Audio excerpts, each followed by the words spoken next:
Now, similar to other technologies related to AI, NLP also faces several challenges. Now, I was able to find a good source for this meta dialogue. Now, you can even look this one up. The website itself cites 7 challenges, but I was able to congest it into just 3.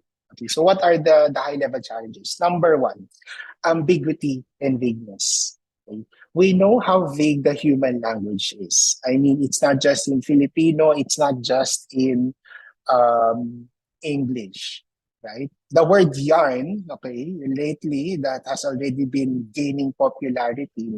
If if if a chatbot is able to see the word yarn, it's not able to distinguish it to be a ball of thread, right? So that is already one challenge. The uh, NLP is already facing. So human language is often filled with words or phrases that may mean a variety of things depending on the context, right?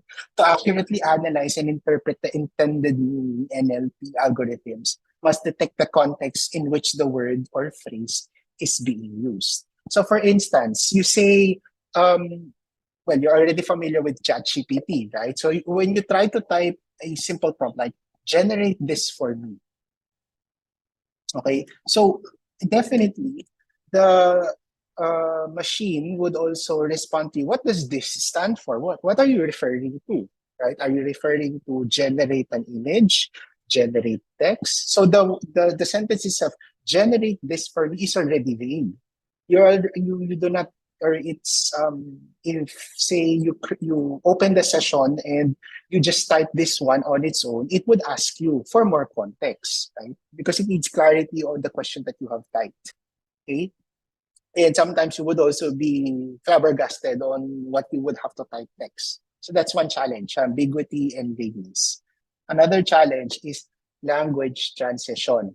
It is challenging for natural language processing systems to stay current and handle new language advances appropriately.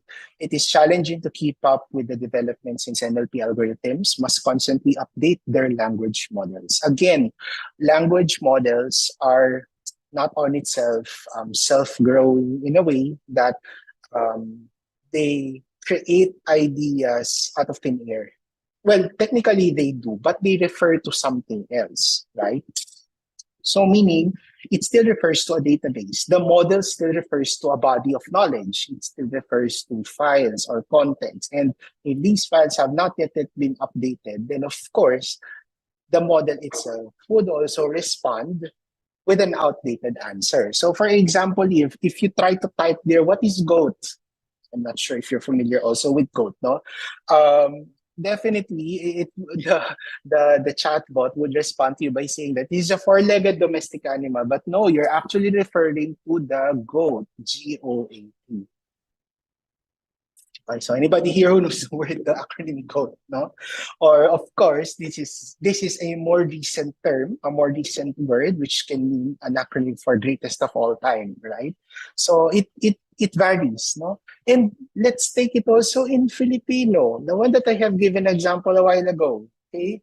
In gay lingo, the word yarn does not mean the ball of thread, right? So it can mean a different word for us, right? Okay. So, or the word sana all, no? And sometimes the word sana all can even be expressed or spelled out in a different way, right? And having said that, the third item is figures of speech. The word or the term sana all is actually a figure of speech, which is a bit of a tone for sarcasm. And this is also a challenge faced by NLP, right? Figures of speech such as sarcasm, irony, and idiomatic expressions are definitely a stumbling block for NLPs. These challenges can lead to NLP systems misinterpreting the sentiment of a text, mistranslating languages, or failing to accurately answer questions that rely on understanding figurative language. If I were to take a more wholesome example, for instance, this item is a bomb, and you try to apply sentiment analysis to it.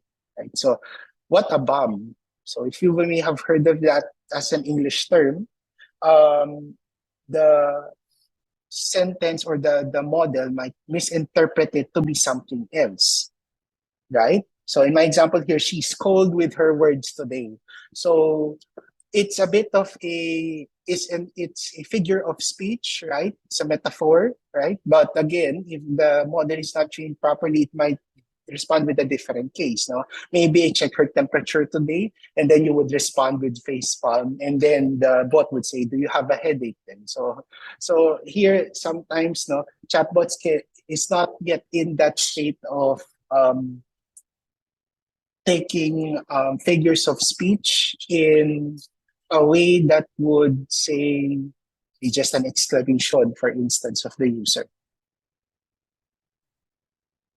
Okay, so yun. So that's it. No, although we still have challenges, of course, this also gives us a more of a realistic picture on where we are right now in terms of availability of use cases, specifically for NLP.